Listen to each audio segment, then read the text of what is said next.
Hello studious people, hope you all are doing well. Start करते हैं general organic chemistry का new topic isomerism. So let's get started. सबसे पहले हम बात करते हैं कि आइसोमेरिज्म का मीनिंग क्या होता है। आइसोमेरिज्म दो पार्ट से मिलकर बना है, आइसोस एंड मेरोस। जिसका मतलब होता है, आइसोस का मतलब होता है इक्वल एंड मेरोस का मतलब होता है पार्ट। तो आइसोमेरिज्म का मतलब हुआ equal part. Now we move on to the definition. मान लीजिए आपके पास डिफरेंट डिफरेंट सब्सटेंसेस है जिनका मॉलिक्यूलर फॉर्मूला तो सेम है, बट स्ट्रक्चरली, फिजिकली, केमिकली वो डिफर करते हैं। तो उन्हें बोला जाता है आइसोमर्स, और इस पूरे फिनोमिना को बोला जाता है आइसोमेरिज्म। आइसोमेरिज्म जो है वो दो पार्ट्स में डिवाइडेड है, structural isomerism and stereo isomerism. Structural isomerism further सब डिवाइडेड है 5 पार्ट्स में: chain isomerism, functional isomerism, positional isomerism, metamerism and tautomerism.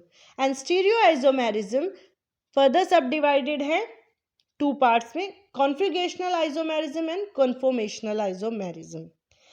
Configurational isomerism further subdivided है into two parts: geometrical isomerism and optical isomerism. I hope आपको यहाँ तक समझ में आया होगा। अब बात करते हैं स्ट्रक्चरल आइसोमेरिज्म। जैसे कि इसके नाम में ही है स्ट्रक्चर, यानी स्ट्रक्चर के इक्वल पार्ट्स करना। यानी यहाँ पे क्या होगा, स्ट्रक्चर में डिफरेंस आएगा। आप देख सकते हैं कि अगर सेम मॉलिक्यूलर फॉर्मूला हो लेकिन उनके स्ट्रक्चर डिफरेंट हो तो हम उन्हें कहेंगे स्ट्रक्चरल आइसोमेरिज्म। स्ट्रक्चरल आइसोमेरिज्म जैसे कि हमने देखा कि 5 पार्ट्स में डिवाइडेड है, तो सबसे पहले हम बात करते हैं चेन आइसोमेरिज्म। चेन आइसोमेरिज्म में आप देख सकते हैं कि यहाँ पे क्या डिफर करेगा, यहाँ पे चेन डिफर करेगी, यानी यहाँ पे different different number of carbons की चेन बनेगी। फॉर एन एग्जाम्पल C4H10, यहाँ पे आप देख सकते हैं कि ब्यूटेन जो है, अब ब्यूटेन को हम किस किस तरह से लिख सकते हैं, कहने को तो ये ब्यूटेन है। अब यहाँ पे आप देख रहे हैं कि एन ब्यूटेन, अगर एक स्ट्रेट चेन बन रही है तो हम कह रहे हैं एन ब्यूटेन है। यहाँ पे अगर जो हमारा सेंट्रल वाला कार्बन है उसके साथ अगर जाके मिथाइल ग्रुप जुड़ जाता है तो वो हो गया आइसोब्यूटेन। तो यहाँ पे क्या है कि जो हमारा ब्यूटेन है उसके दो आइसोमर्स बन रहे हैं, एन ब्यूटेन एंड आइसोब्यूटेन। अब बात कर लेते हैं नेक्स्ट एग्जाम्पल की, जो कि है पेंटेन। पेंटेन के 3 आइसोमेरिज्म बन रहे हैं। एक तो वो स्ट्रेट चेन बना रहा है, दूसरा वो जो सेकंड कार्बन है उसके ऊपर जाके मिथाइल ग्रुप लग जा रहा है, और एक कार्बन के चारों तरफ मिथाइल ग्रुप जुड़ गए हैं, तो उसको बोला जाता है 2,2 डाई मिथाइल प्रोपेन, या जिसको हम नियोपेंटेन भी बोलते हैं।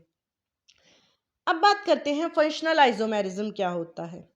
जो फंक्शनल आइसोमेरिज्म होता है उसमें दो या दो से ज़्यादा कंपाउंड का मॉलिक्यूलर फॉर्मूला तो सेम होता है, बट जो उनके फंक्शनल ग्रुप होते हैं वो डिफर करते हैं। यानी यहाँ पे सेम मॉलिक्यूलर फॉर्मूला है लेकिन फंक्शनल ग्रुप अलग अलग लगे हुए हैं। अब मान लीजिए आप यहाँ पे बात देख सकते हैं कि C3H6O2 का मॉलिक्यूलर फॉर्मूला तो सेम है, बट एक जगह ये एसिड बना रहा है तो दूसरी जगह ये ईस्टर बना रहा है, यानी यहाँ पे दो डिफरेंट फंक्शनल ग्रुप अटैच हो रही हैं। तो ये क्या करेंगे, इनकी जो स्ट्रक्चर होगा, जो इनकी प्रॉपर्टीज होगी केमिकली एंड फिजिकली, वो भी डिफर करेगी। जैसे कि आप यहाँ पे देख रहे हैं कि ये प्रोपेनोइक एसिड भी बना रहा है और मिथाइल इथेनोएट भी बना रहा है।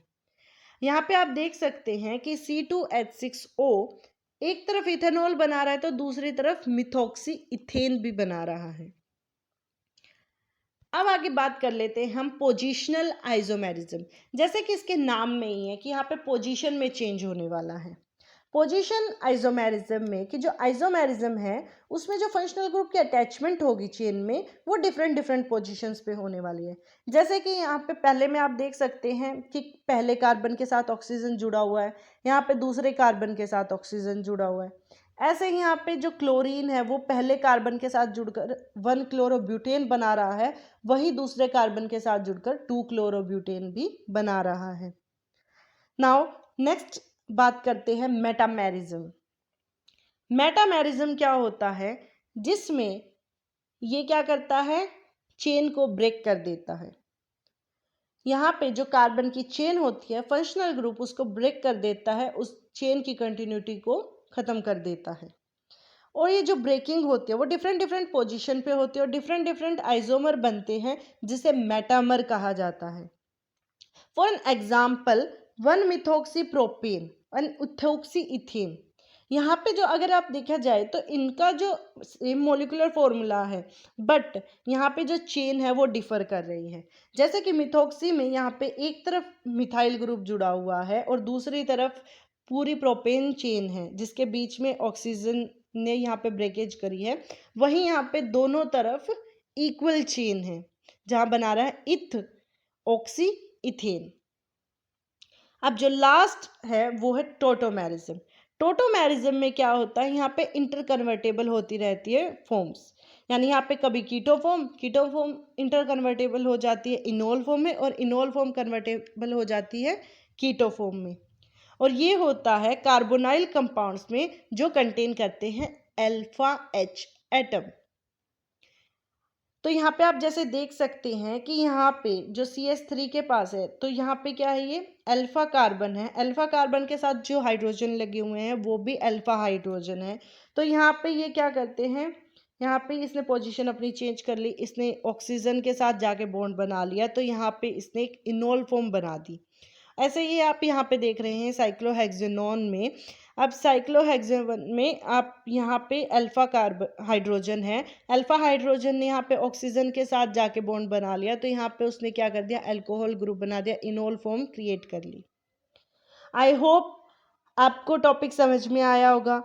अगर आपको अच्छा लगा तो please like share and subscribe. मिलते हैं जल्दी ही नेक्स्ट टॉपिक के साथ, तब तक के लिए बाय।